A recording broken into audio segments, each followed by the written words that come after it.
వానాకాలంలో వానలు లేకపోవడం ఎంత కామనో సర్కారు పథకాలు సరిగ్గా అమలు కాకపోవడం కూడా అంతే కామన్ అన్నట్టే తయారైందోలా. ఇక అన్నేమో గాని సర్కార్ బళ్ళల్లా పగటి బువ్వ పథకం అయితే నెరియ అధ్వానమేనోలా. బిల్లుల కోసం పథకం నడిపిస్తున్నారా, పథకం పెడితే బిల్లులు వస్తున్నాయా అన్న డౌట్ అనుమానాలు ఎవరికైనా వస్తాయి. కావాలంటే మీ కళ్ళతోటి మీరే చూడుండ్రి.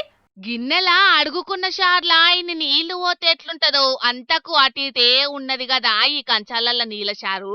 పిలగాండ్ల పెయ్యిల తాకత్ పెరిగేటందుకు పౌష్టికాహారం పెడుతున్నామని సర్కార్లు చెప్తున్నాయి గాని గిది చూతుంటేనైతే ఉన్న తాకతు తగ్గేతందుకే అన్నట్టు కొడుతున్నది పోండ్రి. దీంట్లో నీళ్లు తప్ప అన్ని తక్కువే అయినాయి. ఇక వాళ్ళు అక్కడోళ్ళు కంచాలల్లా చపాతీలు ఇస్తే విధానం చూస్తుంటేనైతే దీనికన్నా పాత సినిమాలల్లో చూపెట్టే జైలు కూడా నయమనిపిస్తున్నది కదా. వాళ్ళన్న జరంత మెల్లగిసుడతారు కావచ్చు మరి.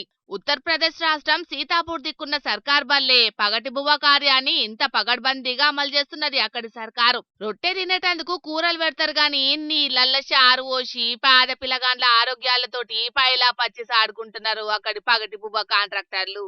కిందోళ్ళు తప్పు చేస్తే పంతుళ్ళు ఎంఈఓ డిఈఓ స్థాయిలు చూసి సొట్లు పెట్టాలే గాని మామూల మత్తులా చూసి చూడనట్టు ఇసి పెడుతున్నట్టున్నారు. ఇక ఈ బుడ్డ వీడియోను ఎవలో తీసి ఇంటర్నెట్ లేడిస్తే ఇది తింటే వచ్చే దినం వచ్చినట్టే అని డబుల్ ఇంజన్ సర్కార్ కు సొట్లు పెడుతున్నారు అక్కడి ప్రతిపక్షపు లీడర్లు.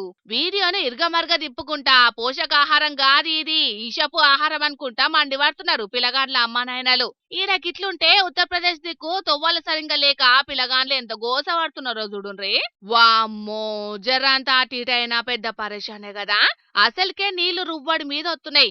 ఆయనత కాలు జారనంటే ఎక్కడనో ఉంటారు. విదిశా జిల్లాలున్న కాక్రౌ ఖాన్ నుంచి మండల కేంద్రంలోన్న పెద్దబడికి పోయేటందుకు ఈ తీర్ల తిప్పలు పడుతున్నారు అక్కడి పిలగాండ్లు. చుట్టూ తిరిగి పోవాలంటే 17 కిలోమీటర్ల దాకా నడిచిపోవాలన్నట.